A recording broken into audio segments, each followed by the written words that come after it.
విశాఖ జిల్లా పెందుర్తిలో స్థానిక 96వ వార్డు ద్రోణంరాజునగర్ రెల్లి కాలనీలో శ్రీ లక్ష్మీ గణపతి యూత్ ఆధ్వర్యంలో శ్రీ వరసిద్ధి వినాయకుని మహోత్సవ సందర్భంగా భారీ ఎత్తున అన్న సమారాధన కార్యక్రమం నిర్వహించారు.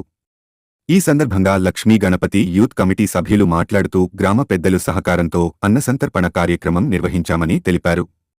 ఈ కార్యక్రమంలో భక్తులు 50 మంది గణపతిని దర్శించుకుని అన్న సమారాధన కార్యక్రమంలో పెద్ద ఎత్తున పాల్గొని స్వామివారి తీర్థ ప్రసాదాలు స్వీకరించారని ఆయన తెలిపారు. ఈ కార్యక్రమంలో లక్ష్మీ గణపతి యూత్ కమిటీ సభ్యులు పాల్గొన్నారు.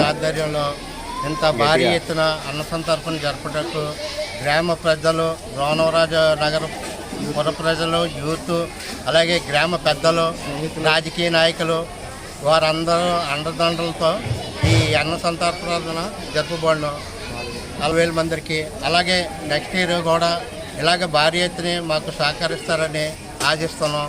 అలాగే శివరాత్రి మర్నాడు ఇక్కడ తీర్థం కూడా జరగబడను నెక్స్ట్ ఇయర్ నుండి. దానికి గ్రామ ప్రజలు, నాయకులు అందరూ కలిపి మాకు చేయూతనిస్తారని ఆశిస్తున్నాం. ఇట్లు కమిటీ మెంబర్స్ గణపతి యూత్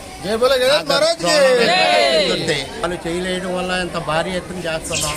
అలాగే మాకు ప్రతిసారి ఎల్లవేళ అందరూ అండదండలు ఉంటాయని ఆశిస్తున్నాం.